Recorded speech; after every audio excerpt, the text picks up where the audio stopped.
please of my humble obeisances. All glories to Srila Prabhupada. Wish you all a very happy appearance day of Srila Bhakti-siddhanta Saraswati Thakur. Srila Bhakti-siddhanta Saraswati Thakur Maharaj Prabhupada ki Jai. Om Jnana-timirandhasya Jnananjana-shalakaya Chakshurmilitam Yena Tasmai Shri Gurave Namaha.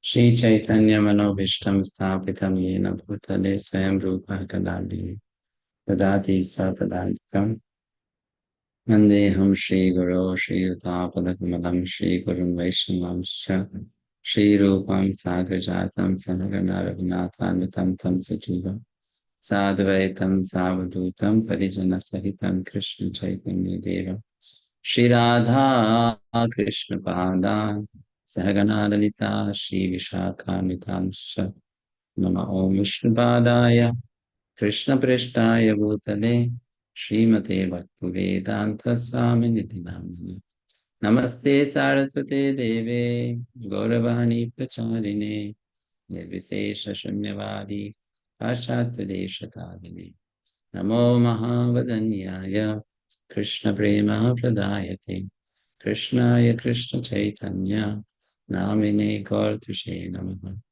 Hey Krishna Karuna Sindhu Dīnabandho Jagatpate Gopesha Gopika Kanta Radha Kanta Namastate Tapta Kanchana Gaurangi Radhe Vrindavaneshwari Vishabhanusate Devi Pranamami Haripe Manchakalpatarurvyasya Kripasindhubhya Vacha Patitanam Pavanebhyo Vaishnavebhyo Namo Namaha Jai Shri Krishna Chaitanya Prabhu Nityananda Shri Advaita Gadadhara Shivasadi Gaura Bhaktavinda Hare Krishna Krishna Krishna Hare Hare Hare Rama Rama Rama Hare Hare Hare Krishna.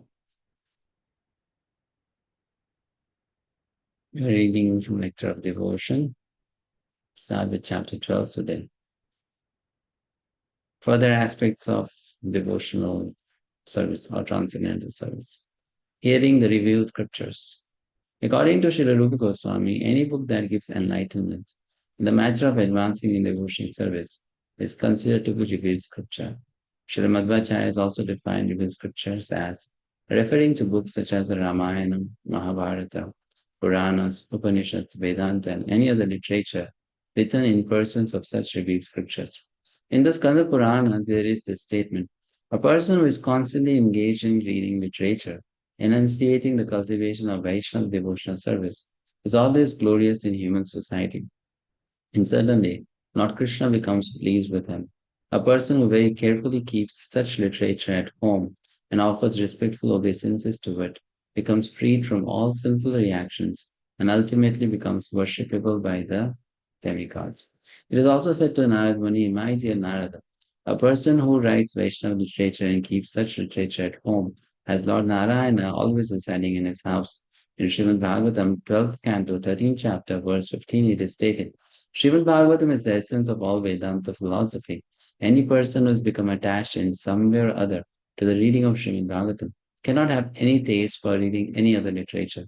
In other words, a person who has relished the transcendental bliss of Srimad Bhagavatam cannot be satisfied with mundane writings. Reciting in Mathura.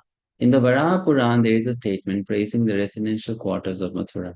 Lord Varaha tells the men of earth, any person who becomes attracted to places other than Mathura will certainly be captivated by the illusory energy. In the Brahman Puran, it is said that all the results of traveling on all the pilgrimages within the three worlds can be achieved simply by touching the holy land of Mathura. In many Shastras, it is said that simply by hearing, remembering, glorifying, deciding, seeing, or touching the land of Mathura, one can achieve all desires. Now, when someone reads a statement like this, a person may question. Lord Varaha said, if you become attracted to places other than Mathura, you will be captivated by the illusory energy. So what if someone is attracted to Ayodhya or Dwarka? then will that person be also captivated by the illusory energy? No. Then, but here he's saying if you are attracted to any place other than Matura, you'll be captivated by the illusory energy of the Lord. Probably it's meant anything to connect with Krishna. So how will we understand this? We'll have to literally take the meaning that Mathura only, no other holy place.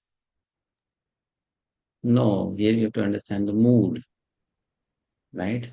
Not that, okay, outside Mathura, if someone goes to live in Dwarka, then illusion energy, Maya will capture. Someone goes to live in some other holy dham, Maya will capture. Because what do we understand from scriptures? That holy places like Mayapur, Vrindavan, Puri, Mathura are non-different from each other, right? Isn't it? So then it has to be understood in that way, right? Next, rendering service to devotees. Yes, please read Madhumati Mataji. Hare Krishna, Dandavat Pranam to you. In the Padma Purana, this is a nice statement praising the service of the Vaishnavas or devotees. In that scripture, Lord Shiva tells Parvati, "My dear Parvati, there are different methods of worship, and out of all such methods, the worship of the Supreme Person is considered to be the highest. But even higher than the worship of the Lord is the worship of the Lord's devotees." A similar statement is in the third canto, 7th chapter, verse 19 of Srimad Bhagavatam. "Let me become a sincere servant of the devotees, because by serving them, one can achieve unalloyed devotional service unto the lotus feet of the Lord. The service of devotees diminishes all miserable material conditions and develops within one a deep devotional love for the Supreme Personality of Godhead." Hare Krishna.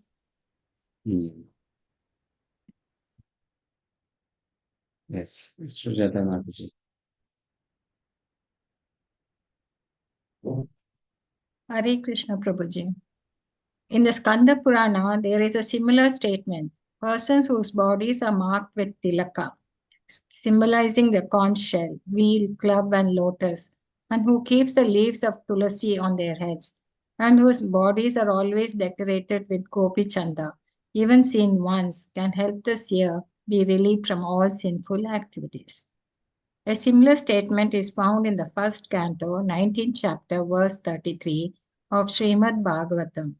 There is no doubt about one's becoming freed from all reactions to sinful activities after visiting a devotee or touching his lotus feet or giving him a sitting place. Even by remembering the activities of such a Vaishnava, one becomes purified along with one's family, whole family. And what then can be said of rendering direct service to him? Next. Please complete till the next talk. In the Adi Purana, there is the following statement by Lord Krishna himself, addressed to Arjuna. My dear Pratha, one who claims to be my devotee is not so. Only a person who claims to be the devotee of my devotee is actually my devotee. No one can approach the Supreme Personality of Godhead directly. One must approach him through his pure devotees. Therefore, in the system of Vaishnava activities, the first duty is to accept a devotee as spiritual master and then to render service unto him. Sri Rūpa Gosvāmī affirms that all the quotations given in the Bhakti-rasāmṛta-sindhu from different scriptures are accepted by the great acharyas and devotees of the Lord. Hare Krishna. Thank you. Next. Lakshmi Mataji.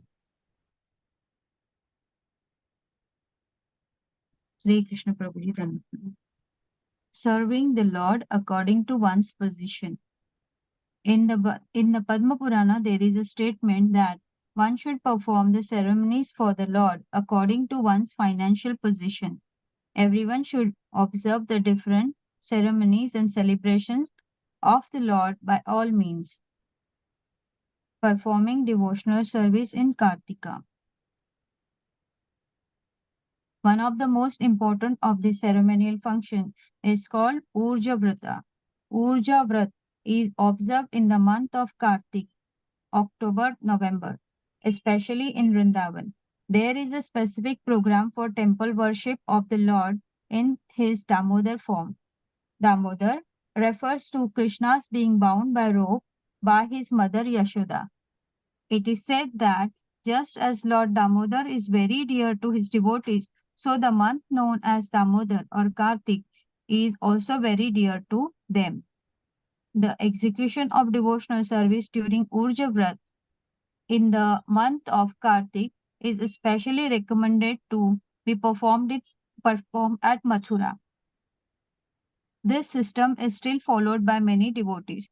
They go to Mathura or Vrindavan and stay there during the month of Kartik, especially to perform devotional service during this period.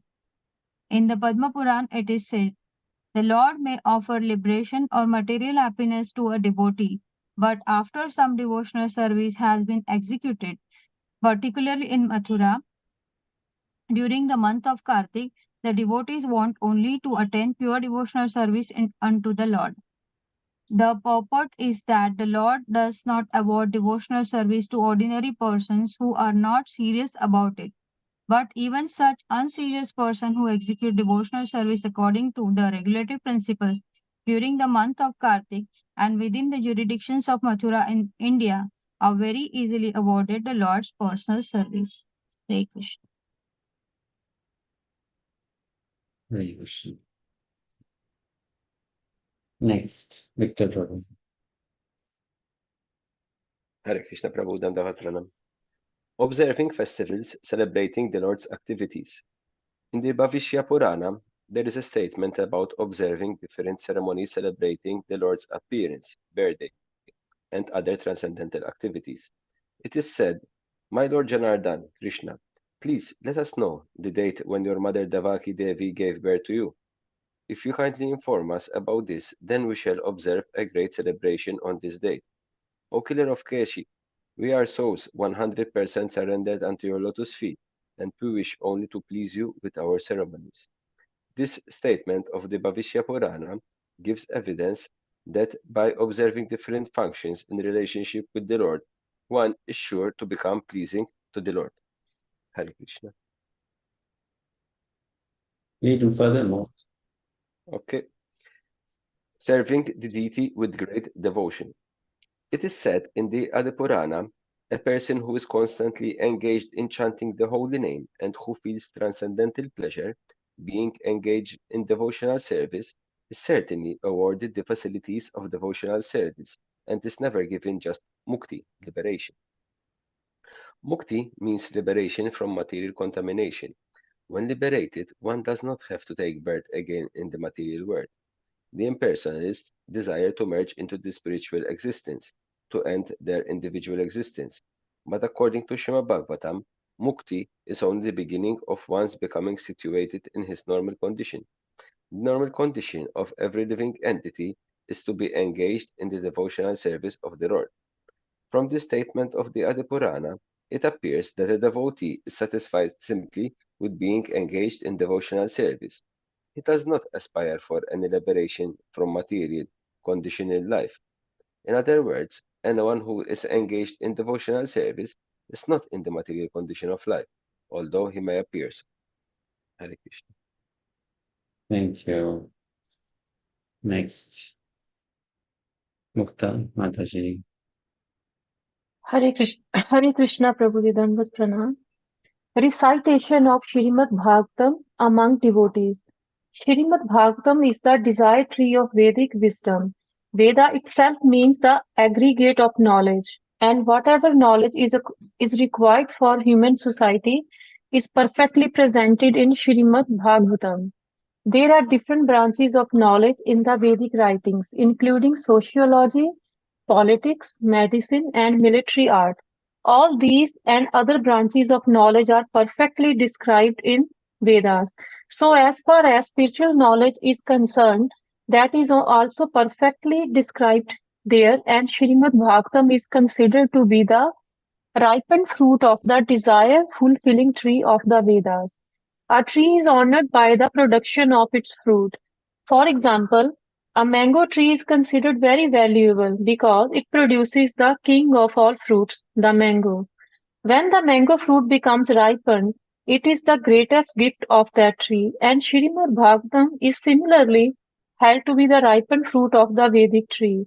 And as ripened fruit becomes more relishable when first touched by the beak of a parrot or shuka, Śrīmad Bhagavatam has become more relishable by being delivered through the transcendental mouth of Shukdev Goswami. Prabhu, shall I continue? Śrīmad Bhagavatam Prabhu, please read. Hare Krishna Prabhu, Dandavat Pranam. Śrīmad Bhagavatam should be received in a disciplic succession without any breakage. When a ripened fruit comes from the upper part of the tree unto the ground by the process of being handed down from a higher branch to a lower branch by persons in the tree, the fruit does not break. Śrīmad Bhagavatam, when received in the parampara system or disciplic succession, will likewise remain unbroken. It is stated in Bhagavad Gita that the disciplic succession or parampara is the way of receiving transcendental knowledge. Such knowledge must come down through the disciplic succession through authorized persons who know the real purpose of the Shastra. Sri Chaitanya Mahaprabhu recommended that one learn Śrīmad Bhagavatam from the mouth of the self-realized person called Bhagavatam. Bhagavat means in relationship with the personality of Godhead, Bhagavan. So the devotee is sometimes called Bhagavatam, and the book which is in relationship with the devotional service to the Supreme Personality of Godhead is also called Bhagavatam. Sri Chaitanya Mahaprabhu recommended that in order to relish a real taste of Śrīmad Bhagavatam, one should take instruction from the person Bhagavatam. Śrīmad Bhagavatam is relishable even by a liberated person. Shukadev Goswami admitted that although he was liberated from within the very womb of his mother, it was only after relishing Śrīmad Bhagavatam that he became a great devotee. Thus, one who is desirous of advancing in Krishna consciousness should relish the purport of Śrīmad Bhagavatam through the discussions of authorized devotees. Thank you. Sudhir Prabhu. Hare Krishna Prabhu, Dandavat Pranams. In Śrīmad Bhagavatam, second canto, first chapter, verse 9, Sukadeva Goswami admits that although he was very much attracted by the impersonal Brahman, when he heard the transcendental pastimes of the Supreme Personality of Godhead from the mouth of his father, Vyasadeva, he became more attracted to Śrīmad Bhagavatam.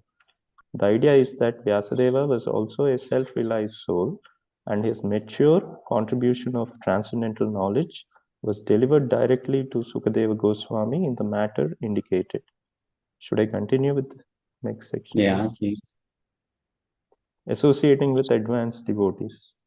The importance of discussing Śrīmad Bhagavatam in the society of pure devotees was explained by Shaunaka Muni during the meeting at Naimisharanya in the presence of Suta Goswami.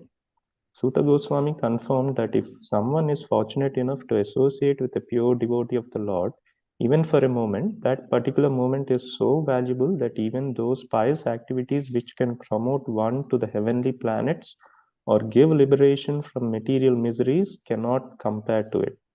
In other words, those who are attached to Śrīmad Bhagavatam do not care for any kind of benefit derived from elevation to the higher planetary kingdoms or for the liberation which is conceived of by the impersonalists.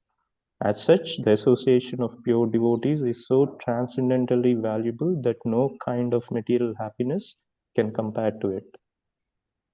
There's one last paragraph, Prabhu. Should I read it in this section? Okay.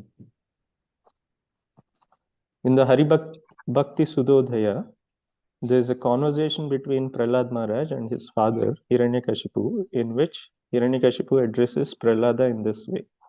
My dear son, association is very important. It acts just like a crystal stone, which will reflect anything which is put before it. Similarly, if we associate with the flower-like devotees of the Lord, and if our hearts are crystal clear, then certainly the same action will be there. Another example given in this connection is that if a man is potent and if a woman is not deceased, then by their conjugation, there will be conception. In the same way, if the recipient of spiritual knowledge and the deliverer of spiritual knowledge are sincere and bona fide, there will be good results. Yes.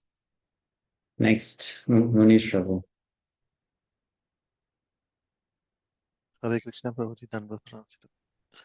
Chanting the holy name of the Lord. The importance of chanting Hare Krishna, Krishna Krishna, Hare Hare, Hare Rama, Rama Rama, Hare Hare, is very strongly stressed in the second canto. First chapter, verse 11 of Srimad Bhagavatam in the following ways. Sukadeva Goswami tells Maharaj Parikshit, my dear king, if one is spontaneously attached to the chanting of Hare Krishna Mahamantra, it is to be understood that he has attained the highest perfectional stage. It is specifically mentioned that the karmis who are aspiring after the fruity results of their activities, the salvanists who are aspiring to become one with the Supreme Person, and the yogis who are aspiring after mystic perfections can achieve the results of all perfection stages simply by chanting the Mahamantra.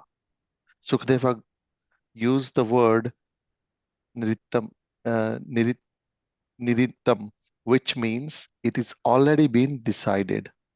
He was a liberated soul and therefore could not accept. Could you please scroll it up, Prabhuji? Could not accept anything that was not conclusive. So Sukadeva Goswami especially stressed that it has already been concluded that one who has come to the stage of chanting the Hare Krishna Mahamantra with the determination and steadiness must be considered to have already passed the trial of fruitive activities, mental speculation, and mystic yoga. The same is confirmed in Adi Purana by Krishna. While addressing Arjuna, he says, anyone who is engaged in chanting by transcendental name must be considered to be always associating with me. And I may tell you frankly that for such a devotee, I became easily purchased. In the Padma Thank Purana, you. Thank you. Thank Hare you. Krishna. Hare Krishna. In the Padma Purana, it is also stated, the chanting of the Hare Krishna Mahamantra is present only on the lips of a person who has for many births worshipped Vasudeva. It is further said in the Padma Purana, there is no difference between the holy name of the Lord and the Lord himself. As such, the holy name is as perfect as the Lord himself in fullness, purity, and eternity. The holy name is not a material sound vibration, nor has it any material contamination. The holy name cannot therefore be chanted offenselessly by one who has failed to purify his senses. In other words, materialistic senses cannot properly chant the holy names of the Hare Krishna Mahamantra. But by adopting the chanting process, one is given a chance to actually purify himself so that he may very soon chant offenselessly. Chaitanya Mahaprabhu has recommended that everyone chant the Hare Krishna mantra just to cleanse the dust from the heart. If the dust of the heart is cleansed away, then one can actually understand the importance of the holy name. For persons who are not inclined to clean the dust from their hearts and who want to keep things as they are, it is not possible to derive the transcendental result of chanting the Hare Krishna mantra. One should therefore be encouraged to develop a service attitude toward the Lord, because this will help him to chant without any offense. And so, under the guidance of a spiritual master, the disciple is trained to render service and at the same time chant the Hare Krishna mantra. As soon as one develops a spontaneous service attitude, he can immediately understand the transcendental nature of the holy names of the Maha Mantra. Hare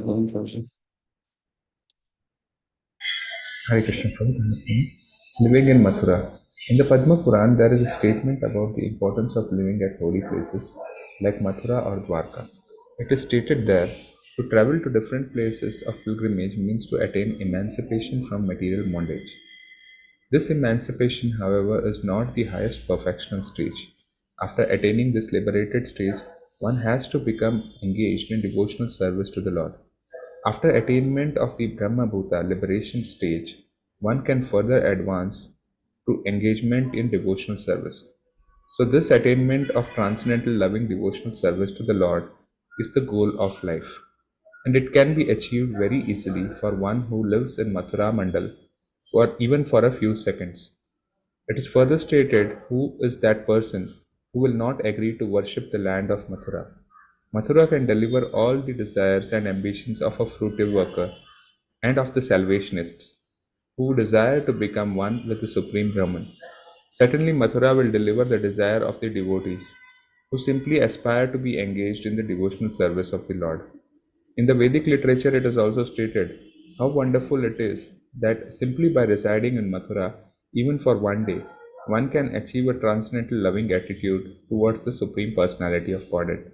This land of Mathura must be more glorious than Vaikuntha Dhama, the kingdom of God. Thank you. Next chapter, 5 potent forms of devotional service. So you might be wondering, why is there a repetition of these topics? These 5 are already discussed before. So Rupa Goswami, for emphasis, repeats them, that these 5 are very potent, and therefore he is giving more stress on them, that one should or one must engage in these 5 limbs of devotional service if one wants to advance quickly in Krishna consciousness. So what are those 5 we know, right? Hearing Srimad Bhagavatam, chanting the holy name, reciting in Mathura, serving the devotees, and worshipping the deity of the Lord, right? Let's read Madhumati. Hare Krishna. 5 potent forms of devotional service. Rupa Goswami has stated that 5 kinds of devotional activities, namely reciting in Mathura, worshipping the deity of the Lord, reciting Srimad Bhagavatam, serving a devotee and chanting the Hare Krishna mantra, are so potent that a small attachment to any one of these 5 items can arouse devotional ecstasy even in a neophyte. Regarding worship of the form of the Lord or deity, Rupa Goswami has written the following verse. My dear friend, if you still have any desire to enjoy the company of your friends within this material world, then don't look upon the form of Krishna, who is standing on the bank of Keshighata, a bathing place in Vrindavan. He is known as Govinda, and his eyes are very enchanting.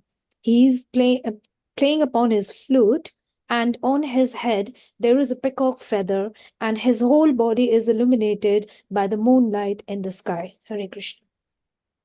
Sarita Mataji. Hare Krishna Prabhuji, Dandavat Pranams.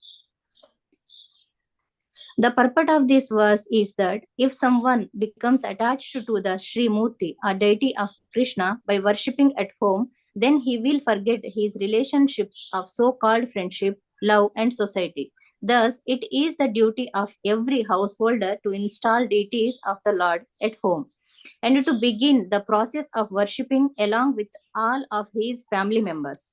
This will save everyone from such unwanted activities as going to clubs, cinemas, and dancing parties, and smoking, drinking, etc. All such nonsense will be forgotten if one stresses the worship of the deities at home. Rupa Goswami further writes, My dear foolish friend, I think that you have already heard some of the auspicious Srimad Bhagavatam, which decries seeking the results of fruitive activities, economic development, and liberation. I think that now it is certain that gradually, Hare Krishna Prabhu, scroll up.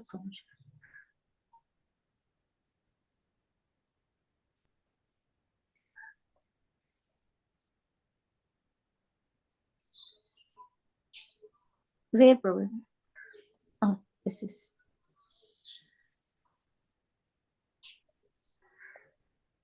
Hare Krishna Prabhu.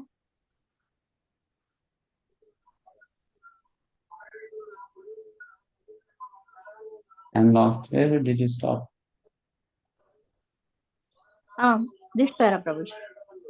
Rupa Goswami further writes. Continue. Okay, Prabhu. Rupa Goswami further writes, My dear foolish friend, I think that you have already heard some of the auspicious Srimad Bhagavatam, which decries seeking the results of fruitive activities, economic development, and liberation. I think that now it is certain that gradually the verses of the 10th canto of Srimad Bhagavatam describing the pastimes of the Lord will enter your ears and go into your heart. Hare Krishna Prabhu. Yes. Next. Jagatarini Vishakha.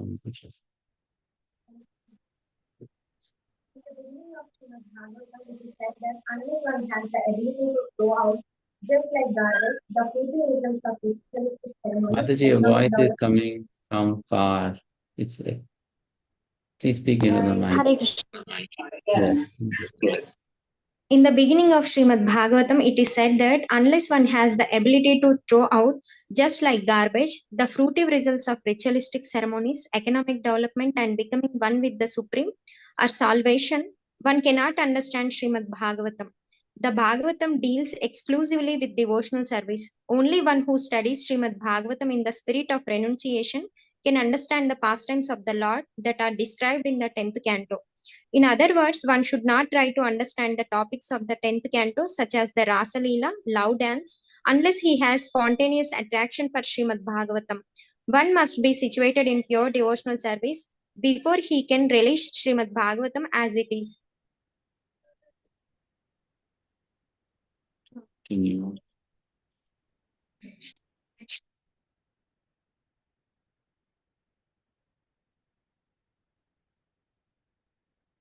Yes, continue, Mataji.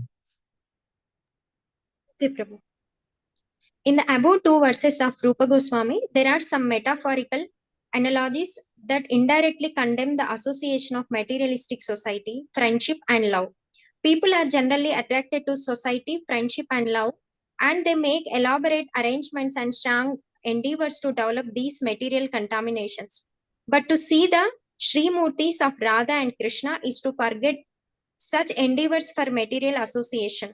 Rūpa Gosvāmī composed his verse in such a way that he was seemingly praising the material association of friendship and love and was condemning the audience of Srimurti or Govinda. This metaphorical analogy constructed in such a way that things that seem to be praised are condemned and things that are to be condemned are praised. The actual import of the verse is that one must see the form of Govinda if one at all wants to forget the nonsense of material friendship, love, and society. Thank you.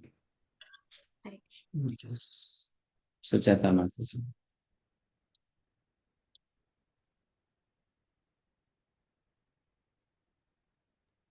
Hare Krishna Prabhuji. Śrīla Rūpa Gosvāmī has similarly described the transcendental nature of relishing topics that concern Krishna. A devotee once said, "It is very astonishing that since I have seen this personality of Godhead, who is washed by the tears of my eyes, there is shivering of my body, and he has made me a failure in executing my material duties. Since seeing him, I cannot remain silently at home. I wish to go out to him always." The purport of this statement is that as soon as one is fortunate enough to contact a pure devotee, one must be anxious immediately to hear about Krishna, to learn about Krishna, or in other words, to become fully Krishna consciousness. Similarly, there is a statement about hearing and chanting the Mahamantra. It is said that saints have been able to hear the vibrating strings of the veena in the hands of Narada, who is always singing the glories of Lord Krishna.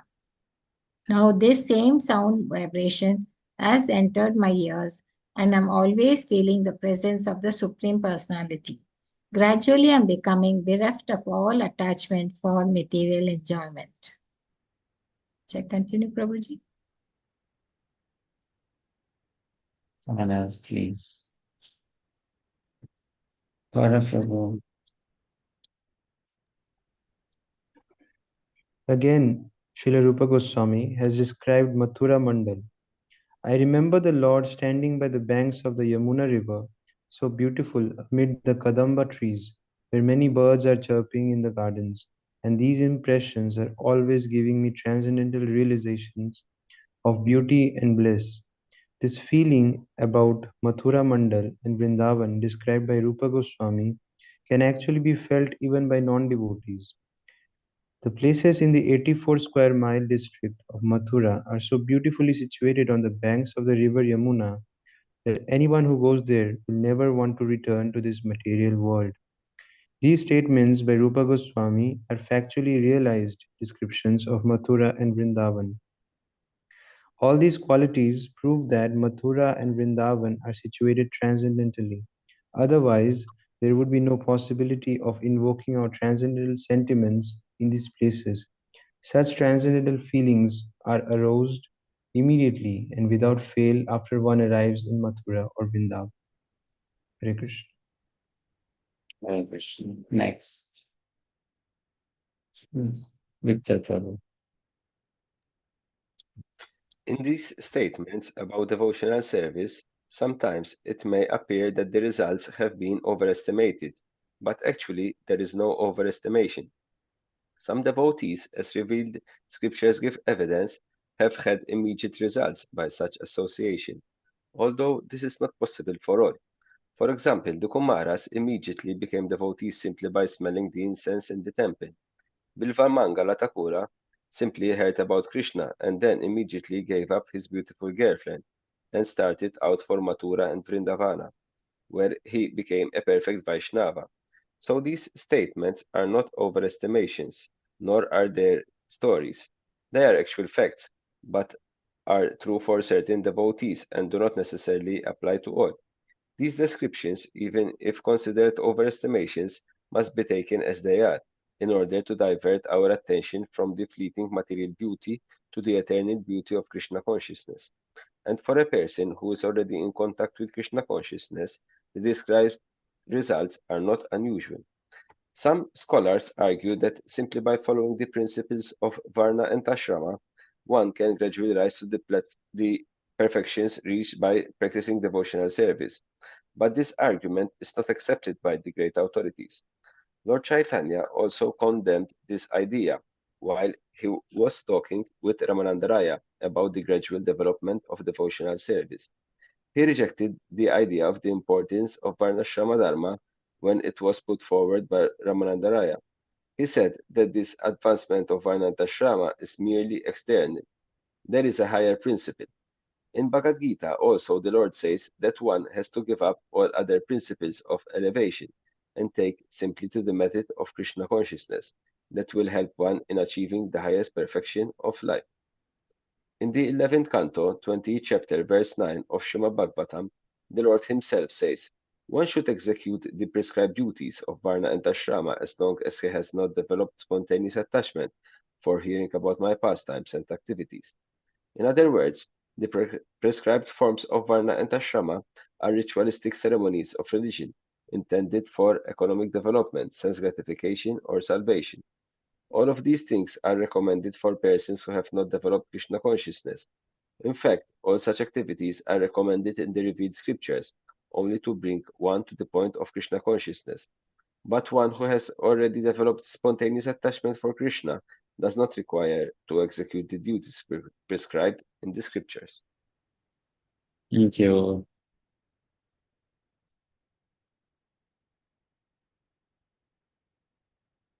Understood. Very nicely explained by Prabhupada. Right? He says that such things may bring one to the point of Krishna consciousness. But if one has come to Krishna consciousness, then such things no longer remain important.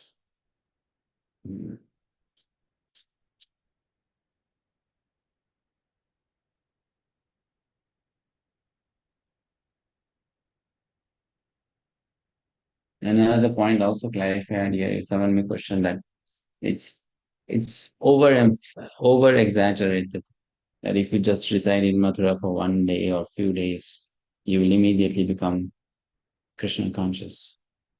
So what is being pointed out is coming in touch with the holy dham, the holy scriptures like Srimad Bhagavatam, hearing the holy name.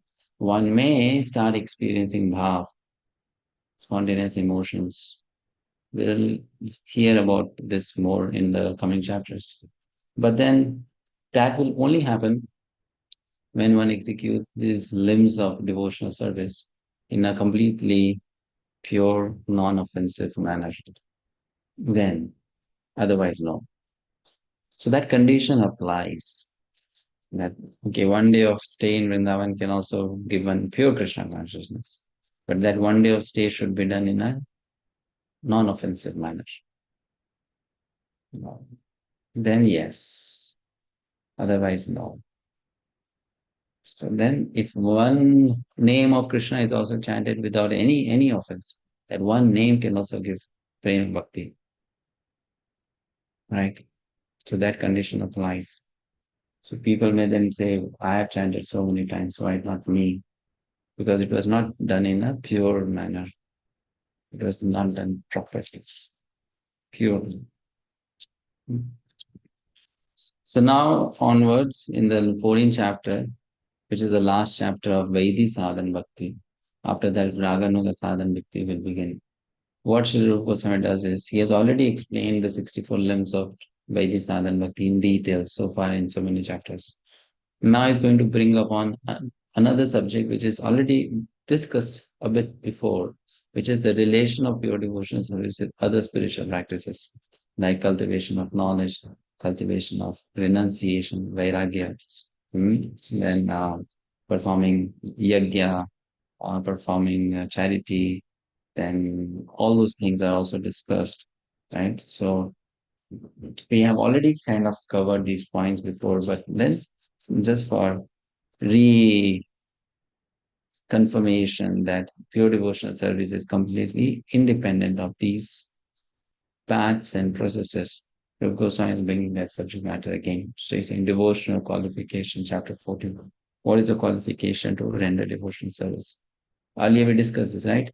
The only qualification is attraction towards devotional service. That's the only eligibility. And one develops that attraction because of two reasons. Either one has performed devotional service in the past life, or one has gotten special mercy of a devotee of Krishna. Then one develops that attraction towards devotional service. It's not because of Gyan, it's not because of Vairagya. From Gyan, one may come to Bhakti, but then that Bhakti will not be pure Bhakti. That Bhakti will be Sattviki Bhakti. Pure, that will be devotional service in mode of goodness, but not Shuddha Bhakti. Shuddha Bhakti is born from Shuddha Bhakti only. No other way. Right? So let's read the next chapter. Devotional Qualification. One question actually. Any questions are there from previous two chapters? Yes, they are going through. So one question with regards to deity worship. So it is mentioned here that you should all celebrate the like Janmashtami and any like those kind of festivals. But what we see right now is most of our time actually on this festival day goes into the temple services where actual function is happening. So how do we understand this probably? Should we do the celebration on another day, or how do we do that? Other day for? At our home, for our home deities. Yeah, we can do other day, no problem. It's okay. If you cannot manage to do the same day, we do another day. So it won't be an offense to do it on any other day. It's not an offense. You can celebrate festival any day. There's no offense in celebrating festivals. That day, it's true, right? You may not do an elaborate thing because you are already busy with seva in the temple. But at the same time, it's not that you are going to completely neglect. At least you'll do something special for the deity at home also. Then more elaborate festival can be done some other day. Sure. Right? Yeah. Yes. Minister. Hare Krishna, Prabhuji. Prabhuji, can you share your screen, please? You have a question? For the reading, I thought you just telling. For reading. Okay. Yeah, yes, Prabhuji. Okay. Devotion. Should I start? Prabhu, I had a question. Okay, first let's take question, then we'll start reading again. Sudhir Prabhu, yes. Prabhuji, you just mentioned about the glory of residing in Matura, and even if one were to like reside in Matura, one were to perform devotional activities like chanting without committing offenses, then that results which are mentioned are attained. In the previous section, chanting the holy name of the Lord, it is mentioned there that there's a statement. In other words, materialistic senses cannot properly chant the holy name of the Lord, holy name of Hare Krishna Mahamantra. So I was wondering, what is difference between offenseless chanting and what is pure chanting?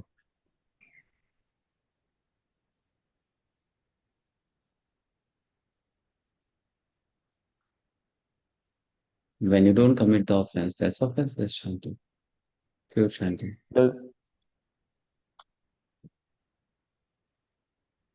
So when we are Same. chanting the it's the same, Prabhu? It's the same. Offenseless chanting and pure chanting are the same. So how do we understand this statement? Materialistic senses cannot properly chant the holy names of the Hare Krishna Mahamantra. Yeah, so that means when we chant the holy names, we don't chant through our material tongue. Actually, if we are really chanting the holy name, we are chanting it through our spiritual tongue.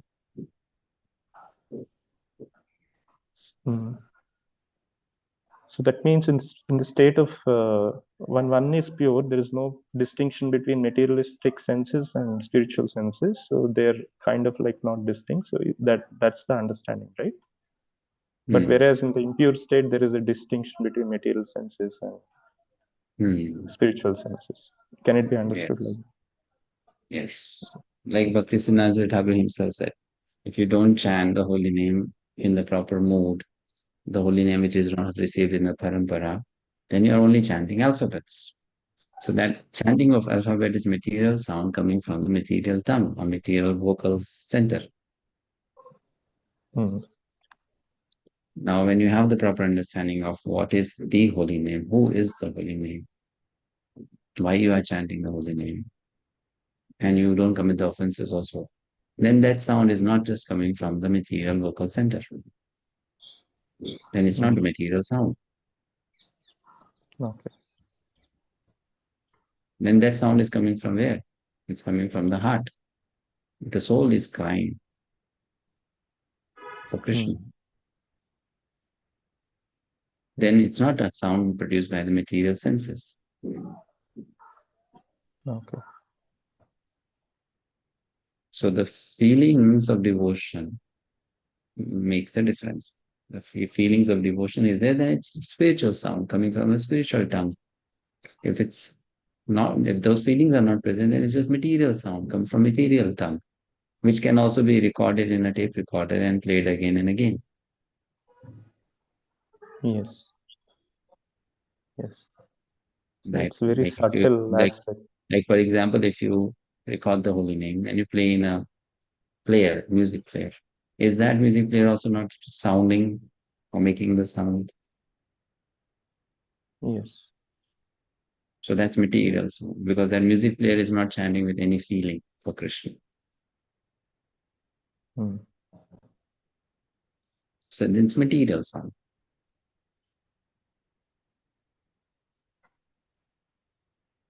So the recitation of the mantra on the people who hear the people who are hearing this mantra, it has an effect to the degree one is to the degree based on whether it's material or from which platform it is coming, from the pure platform or from to that degree it has an effect, impact upon oneself and upon others, both.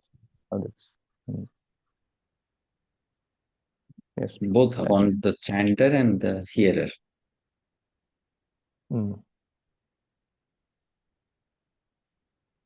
Thank you, Prabhu.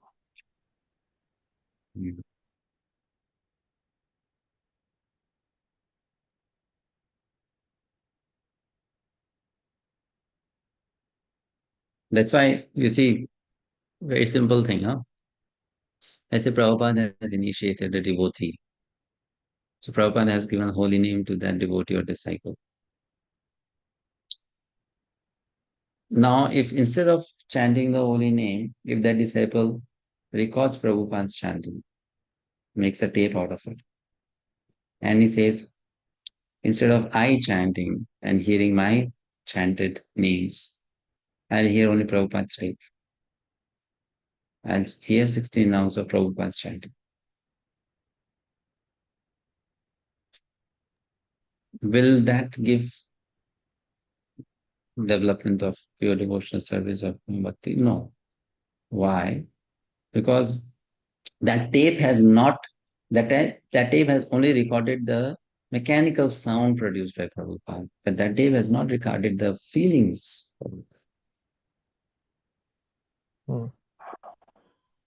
Whereas if a disciple has heard the names coming out from the lotus mouth of the spiritual master, if that disciple is heart to heart connected with the spiritual master, along with the names, the disciple has also recorded or preserved the mood, the feelings of the spiritual master. Right. Now, then another point may come. So if that is so, then why should we hear Prabhupada's chant? Then why should we anyway buy such tapes? Or why should we play such tapes? Then we should just hear our own chant. That is just to give us remembrance of remembrance of what? Remembrance of what? Prabhupada. That's all. A feeling of being with him or being together with him. Now that remembrance will produce feelings of devotion in our heart. And with those feelings, when we will chant, then our holy name chanting will be nice. But if we just loudly play Prabhupada chant and then we don't chant, we don't hear our own chant, that's wrong. Maybe we can play Prabhupada chanting in the background somewhere so that we can just get that little sound in the ear. Oh yes, Prabhupada's voice is there. Right? In Nectar of Devotion, this is called, I'm forgetting the Sanskrit word for it. Something is there. It's like something which stimulates you. You're getting it? So it can be used as a stimulator. Something that will stimulate. Is it Uddipan? Yeah, it's called Udipan. So it can be used to stimulate us to chant properly, but it cannot become a second option. If I'm not able to chant, let me just hear Prabhupada chant.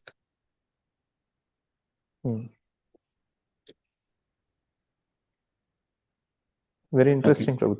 Thank you for elaborating on it. Very subtle and very interesting, actually. Yes, it is there. Okay. Any other question?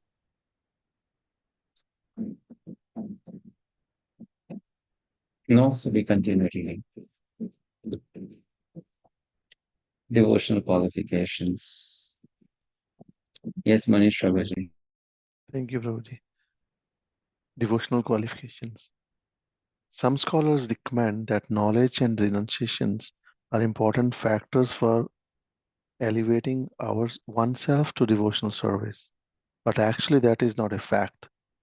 Actually, the cultivation of knowledge or renunciation, which are favorable for achieving a footing in Krishna consciousness, may be accepted in the beginning, but ultimately they may also come to be rejected. My devotional service is depend on nothing other than the sentiment or desire for such service. It requires nothing more than sincerity. Just scroll it up, Prabhuji.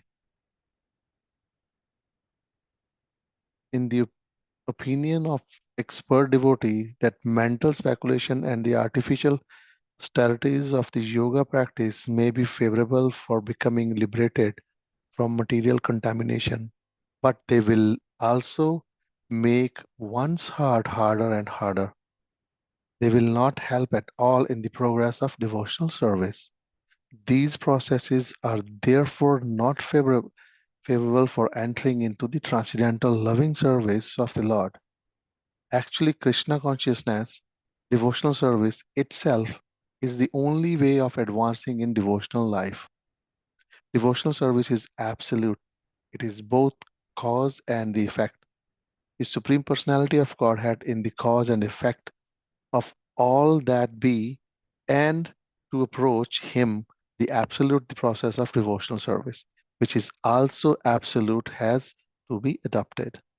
This is confirmed in Bhagavad Gita by Lord Himself. One can understand me only through devotional service. In the beginning, His teaching of Gita, the Lord said to Arjuna, because you are my devotee, I shall teach these secrets to you. Vedic knowledge means ultimately to understand the Supreme Lord, and the process of entering into His kingdom is devotional service that is accepted by all authentic scriptures. Mental speculators neglect the process of devotional service, and by simply trying to defeat others in philosophical research, they fail to develop the ecstasy of devotion. Should I continue, Prabhuji? Thank you, Prabhu. Thank you.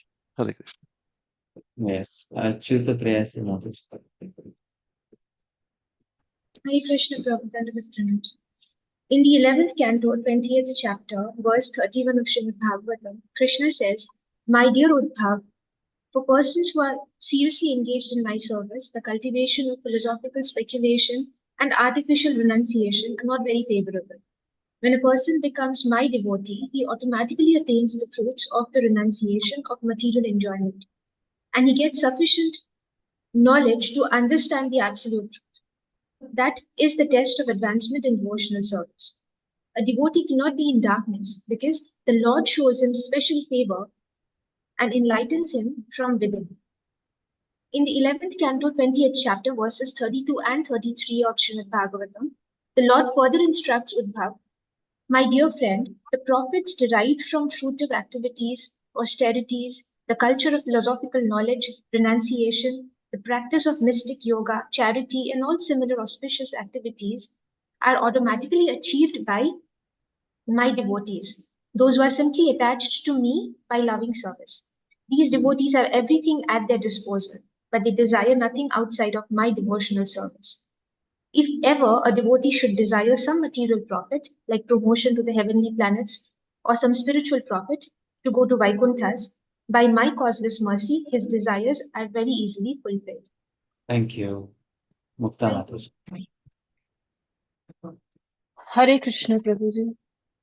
Actually, a person who is developing Krishna consciousness and still has some attachment to material enjoyment will soon be freed from such a tendency by regularly discharging devotional service under the instructions of a bona fide spiritual master.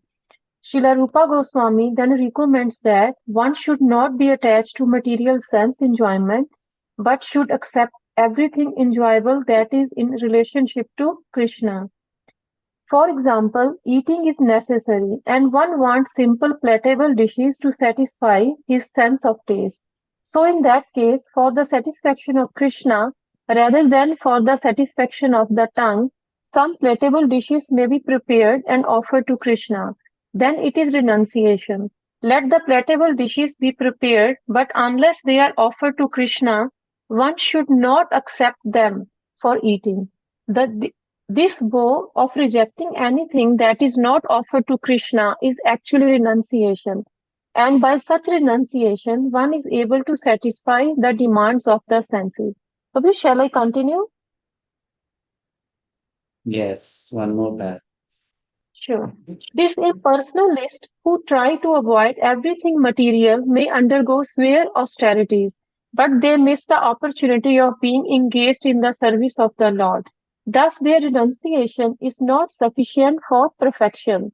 There are many instances where, following such artificial renunciation without any contact with devotional service, the impersonalist again fell down and became attracted to material contamination.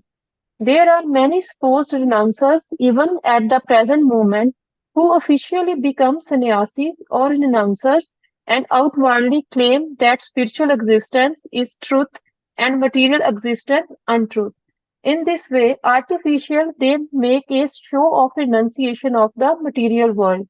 However, because they cannot reach the point of devotional service, they fail to achieve the goal. and then again come back to material activities such as philanthropic work and political agitation.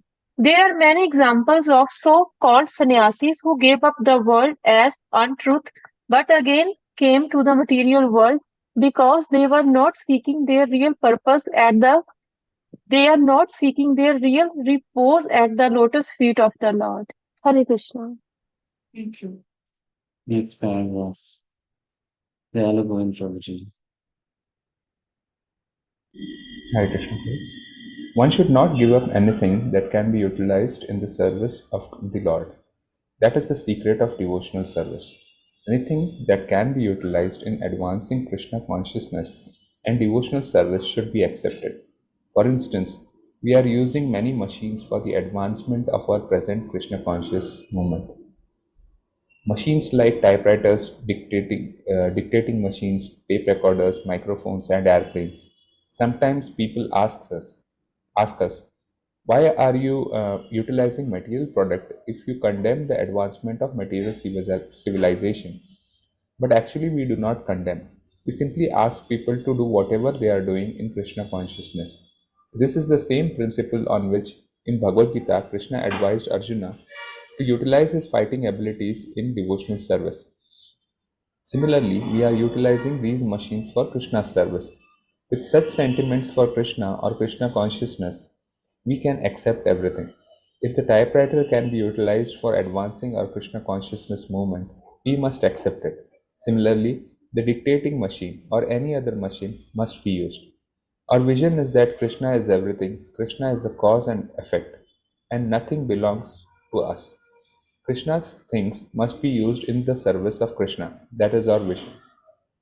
This does not mean, however, that we should give up the principles of discharging devotional service or neglect abiding by the rules and regulations prescribed therein. In the neophyte stage of devotion, one must follow all the principles regulated by the authority of the spiritual master. The acceptance and rejection of things should always be in pursuance of the devotional principles. Not that one can independently manufacture some ideas of what should be accepted or rejected. The spiritual master, as the visible manifestation of Krishna, is necessary. Therefore, to direct the devotee on the behalf of the Supreme Personality of Godhead. Hare Krishna. Thank you. Sudhir Prabhu. The spiritual master must never be carried away by an accumulation of wealth or a large number of followers. A bona fide spiritual master will never become like that. But sometimes, if a spiritual master is not properly authorized and only on his own initiative becomes a spiritual master, he may be carried away by an accumulation of wealth and large number of disciples. His is not a very high grade of devotional service. If a person is carried away by such achievements, then his devotional service becomes slackened. One should therefore strictly adhere to the principles of disciplic succession. A Krishna-conscious person, being naturally purified, has no need of developing any other purificatory process of thought or action. On account of his being highly elevated in Krishna consciousness, he has already acquired all the good qualities and is following the rules and regulations prescribed for the mystic yogic process. Such rules are automatically practiced by the devotees. A concrete example is the quality of non-violence, which is considered a good qualification. A devotee is naturally non-violent and therefore does not have to practice non-violence separately. Some people seek purification by joining a vegetarian movement, but a devotee is automatically a vegetarian. He does not need to practice separately in this matter or to join any society for vegetarians. He is automatically a vegetarian. Should I continue, Prabhu? One more paragraph. There are many other instances showing that a devotee need not practice anything but Krishna consciousness. All the good qualities of the demigods automatically develop within him. Those who are intentionally practicing to be vegetarians or to become non-violent may have good qualifications by material estimation, but these qualifications are not sufficient to make them devotees. A vegetarian is not necessarily a devotee, nor is a non-violent person. But a devotee is automatically both vegetarian and non-violent. We must conclude, therefore, that vegetarianism or non-violence is not the cause of devotion. Hare Krishna. Hare Krishna. Sonia Pranam. Hare Krishna, Prabhupada Pranam. In this connection, there is a story in Skand Purana about a hunter who was converted into a great devotee under the instruction of Narad Muni. When the hunter became a perfect devotee, he was not prepared to kill even an ant. Parvata Muni, a friend of Narada's, saw the wonderful transformation of the hunter by devotional service and remarked, "But my dear hunter, your unwillingness to kill even an ant is not very astonishing. Any person who develops the devotional attitude has all good qualities automatically manifested in his person. A devotee is never a cause of distress to anyone." Sri Rūpa Gosvāmī affirms herein that purification of consciousness, purification of bodily activities, austerities, peace of mind, etc., all become automatically manifest in the person who is engaged in devotional service. Shall I continue? Yes. Sri Rūpa Gosvāmī affirms herein that there are 9 different kinds of devotional service, which are listed as hearing, chanting, remembering, serving, worshipping the deity of temple, praying, carrying out orders, serving Krishna as a friend, and sacrificing everything for him.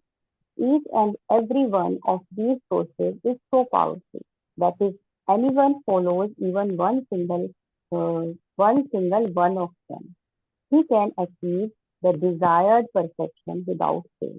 For example, if one is attached simply to hearing about the Lord and another is attached to chanting the glories of the name, both will achieve their desired goal in devotional service. In Chaitanya Charitamrita, this has been explained. One may execute 1, 2, 3, or all the different sources of devotional service, and the ultimate end, he will achieve the desired goal of being establishing in devotional service. There Yes. are concrete examples of how a devotee discharges one of these services and achieves perfection. King Parikshit achieved the desired goal of life simply by hearing Srimad Bhagavatam. Sukadeva Goswami achieved the desired goal of life simply by reciting Srimad Bhagavatam. Prahlad Maharaj became successful in his devotional service by always remembering the Lord. Lakshmi, the goddess of fortune, was successful by engaging herself in messaging the lotus feet of Lord. King Prathu became successful by worshipping in the temple.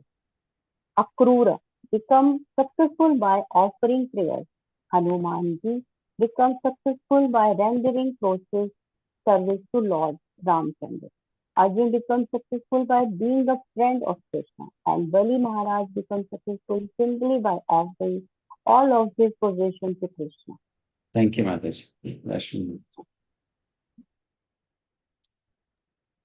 Hare Krishna. There are also examples of devotees who discharge all the different items together. In the 9th canto, 4th chapter, verse 18, 19, and 20 of Srimad Bhagavatam, there is a statement about Maharaj Ambarish, who followed every one of the devotional process.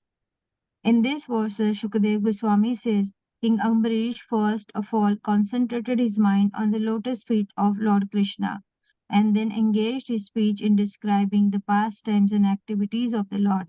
He engaged his hand in washing the temple of the Lord. He engaged his ears in hearing the transcendental glories of the Lord. He engaged his eyes in seeing the beautiful deity in the temple. He engaged his body in associating with the pure devotees of the Lord. When you associate with someone, you have to sit down together, eat together, etc. And in this way, the touch of your body with his body is inevitable. Ambarish Maharaj made his association only with pure devotees and did not allow his body to be touched by anyone else. He engaged his nostril in smelling the flowers and tulsi offered to Krishna, and he engaged his tongue in tasting Krishna Prasad, food prepared specially for offering to the Lord, the remnants of which are taken by the devotees. Maharaj Ambarish was able to offer very nice prasad to Krishna because he was a king and had no scarcity of finances.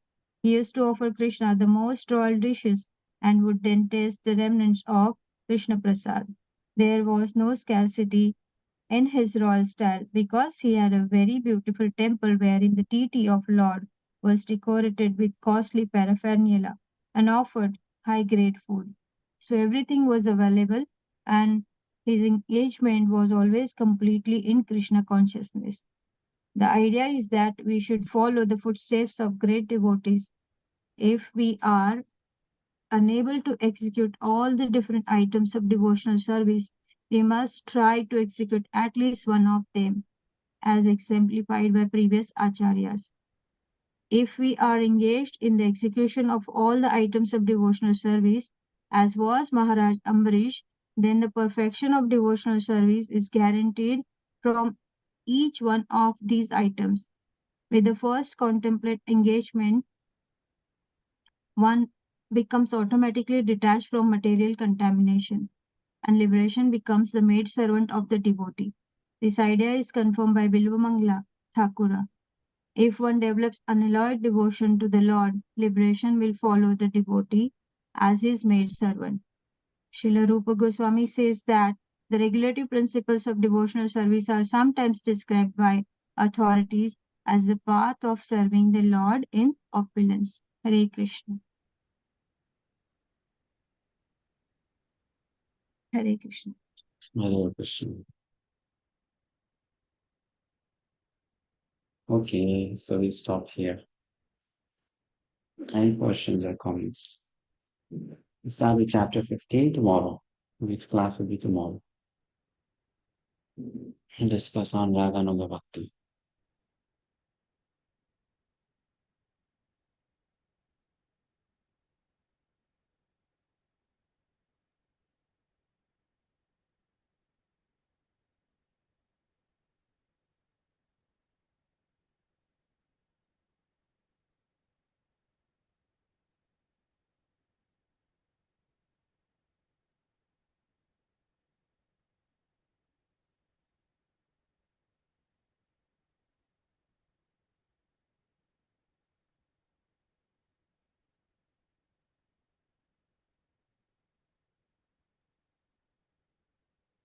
No? Okay. Hare Krishna, Prabhuji. Yes, we If do. you are in Mayapur, just a prayer for everyone that please pray for us that we can visit the Dham and take the Okay. blessings of Lord Chaitanya Okay. Mahaprabhu. Thank you, Prabhuji. Next week I'll be going to Malpur. So pray for you. Thank you, Prabhuji. Thanks so much. Thank you. Anything else?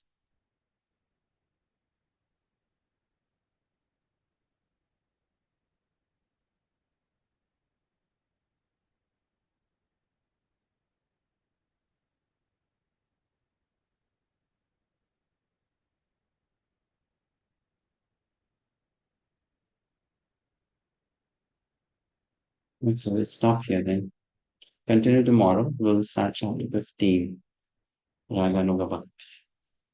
We'll discuss on chapter 15 tomorrow. Which should come.